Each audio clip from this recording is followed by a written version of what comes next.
Hello everyone, I'm Olumayowa Victor Ogunshola from iDPS Consult Netherlands. iDPS means I diagnose and profile solutions.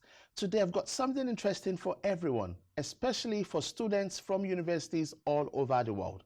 Are you a student in the university and you're writing your thesis or your final graduation assignment?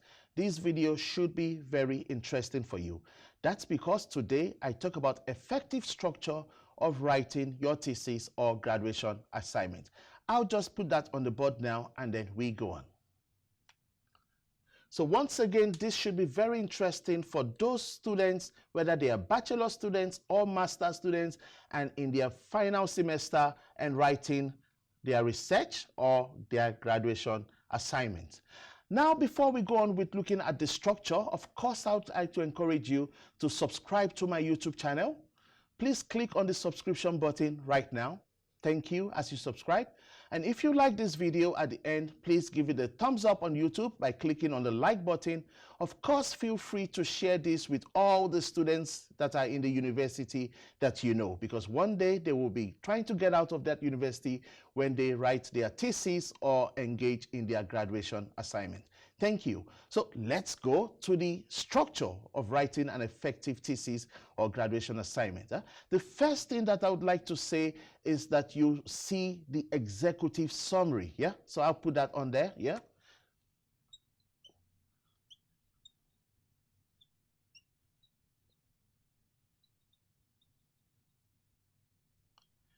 It is very important that I state that the executive summary is not the first chapter. However, it is the first thing that you see in a thesis or graduation assignment.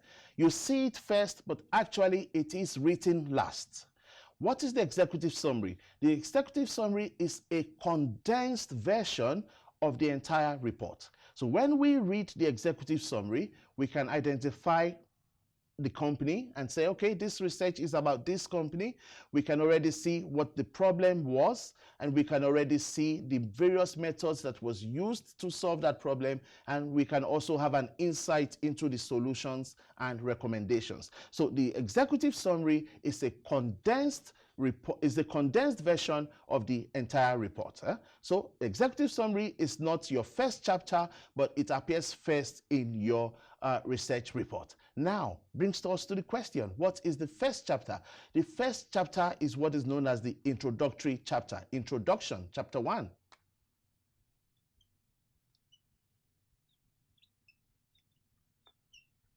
Introduction.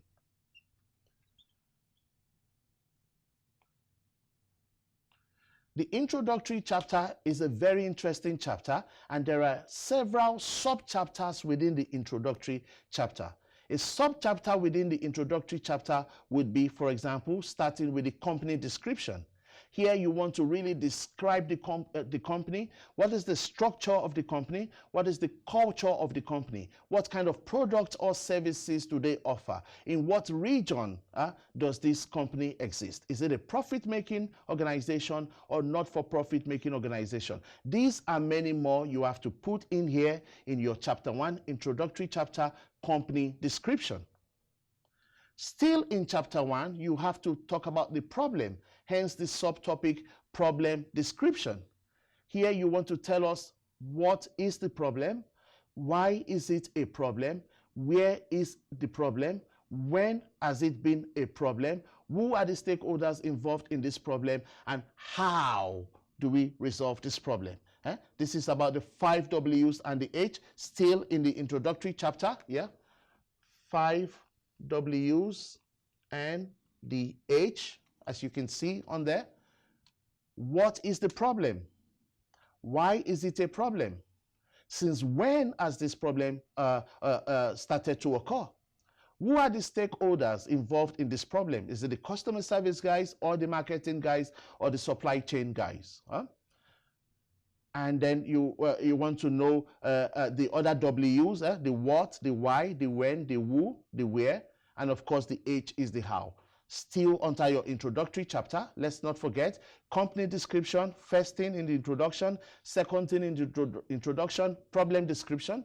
Once you have your problem description, you want to go to the next thing in the introduction, and which is you want to talk about the research objective. What is the objective of your research?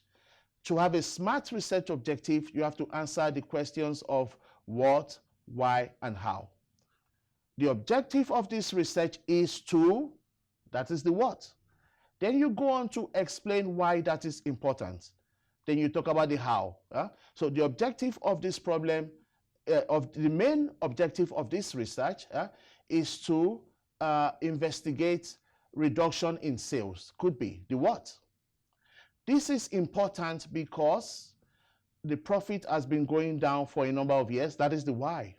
And then you talk about how. This will be achieved by interviewing the sales manager, interviewing the customers, and that is the how. And therefore, you have your smart research objective. Still under the introduction, you want to talk about the stakeholders in the research. Who are the stakeholders involved in the research? Who are the people that you will interview, that you will bring on board to make investigations, to get data, to get information for your research? Also, a very important part of the introductory chapter is for you now to talk about the main research question and sub-questions. So you have to have a main research question, and this main research question has to be further broken down into sub-questions. The sub-questions has to be theoretical sub-questions and the empirical sub-questions. For the theoretical sub-questions, you will solve them through the use of literature. And for the empirical sub-questions, you will solve them through the use of interviews or questionnaires and what have you. Okay, so in the introductory chapter, just a quick recap, you talk about the company description, the problem description, the research objective, the main stakeholders involved in the research, as well as your main research question and then sub-questions. To conclude the introductory chapter, you want to talk about the in-scope and out-scope of the research. The in-scope of the research is what your research will cover. The out-scope of the research is what your research will not cover. And therefore, you have your introductory chapter, a smart introductory chapter if you follow those steps. Now, let's go to chapter 2.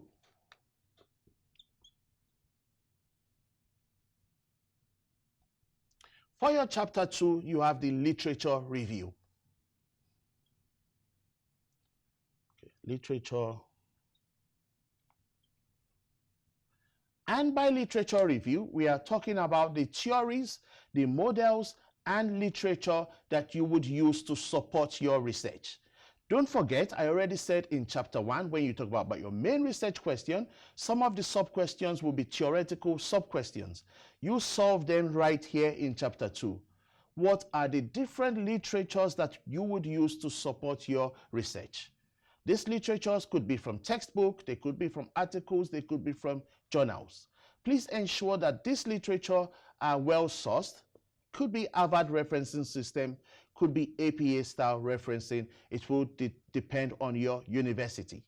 Okay, so once we are done with these theories and models in chapter 2, who said what?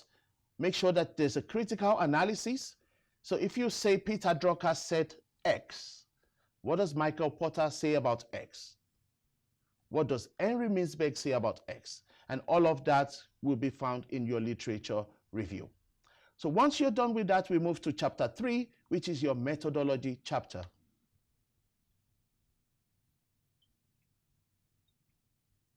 Methodology.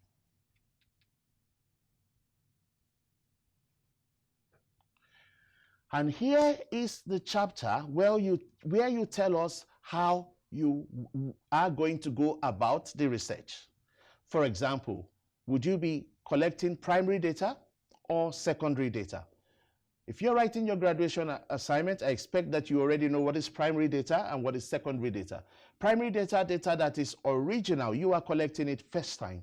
Secondary data already exists, you're making use of already existing data. Would it be primary or secondary data, like I said? Would it be qualitative or quantitative research? What are the methods you would use? Would it be interviews or questionnaires or surveys? Or would you organize some kind of focus group? Also here you have to justify why you use a questionnaire as against a survey. Also here, for each research question, you have to tell us about the method. So in your chapter 3, you take each empirical research question and tell us about the what. The what is already the research question. The why is the importance of this sub-question. Why do you include this sub-question in your research? And the how is the method. Would it be a questionnaire? Would it be a survey? Would it be an interview? Tell us the method you want to use to address the sub-question. So just a recap for chapter 3, you tell us about your method per sub-question. What is the sub-question itself? Tell us that question. Why is that sub-question important?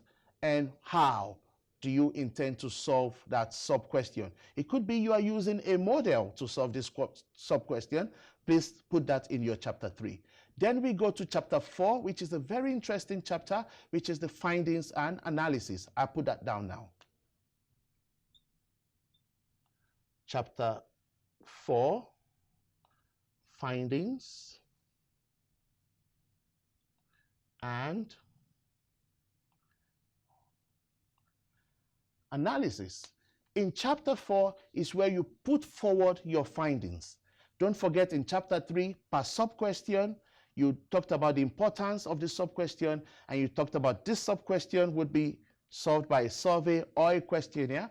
In chapter 4, you put out your actual findings per sub-question, and then those findings needs to be analyzed. If a certain percentage of people want X, and a certain percentage of people want Y, and another certain percentage of people want Z, all of this needs to be analyzed in your chapter 4. And then we go to the next chapter, which is your chapter 5, conclusions.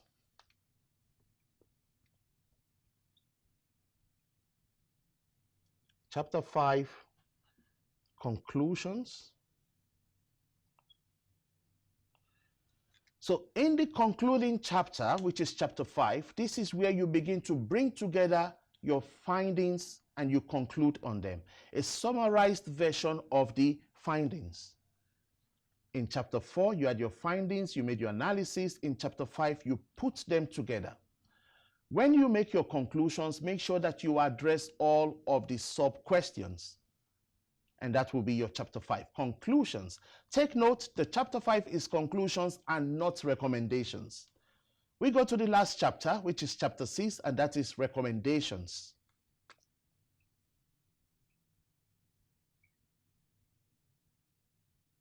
Chapter 6, recommendations. I hope we can see that, but I know you can hear it when I say that. Recommendations. In the recommendations chapter, make sure that you have recommendations for every problem that you have identified in your introductory chapter. So for example, if you have 6 sub-questions in chapter 1, for each of these questions, make sure that you have recommendations addressing them. Most importantly, when you put forward your recommendations, make sure that you are able to tell the implications of your recommendations. If you are asking the organization to do X, tell them what will be the financial implications for doing X. Tell them what will be the operational implications for doing X. Don't be the student who drops a recommendation without talking about the implication for going with that recommendation.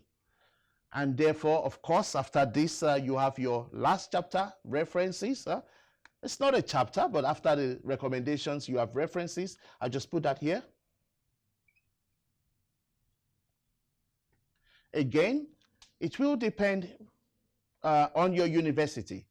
Will it be Harvard referencing style or APS 6 or APS 7 style of referencing? Please check with your university. So, dear graduation students, I hope that this will be very helpful. Effective structure of writing your thesis or graduation assignment. That's where it ends today. If you like this video, please give it a thumbs up on YouTube right now. Please share this video with all the students that you know that are in the university, maybe bachelors or masters, because they will be writing their graduation assignment or thesis very soon. Also, maybe you say, there's something I can do to improve, to serve you better. Please use the comment section on YouTube. Let's know how we can serve you better. Maybe you say you want to contact us privately. Please visit the website www.idpsconsults.com or send an email to info@idpsconsults.com. We love to diagnose problems from the root causes and provide smart solutions. Of course, you know I will not go until I talk about my passion, and my passion is that Africa must develop. Therefore, I say, are you an African anywhere in the world? Keep doing all you can to promote African unity, and keep doing all you can to ensure that Africa must develop. This is where it comes to an end in this video. In English language, I say thank you very much. Dutch language from the Netherlands, I say thank you well. Yoruba language from Nigeria, West Africa, Esheo. Bye.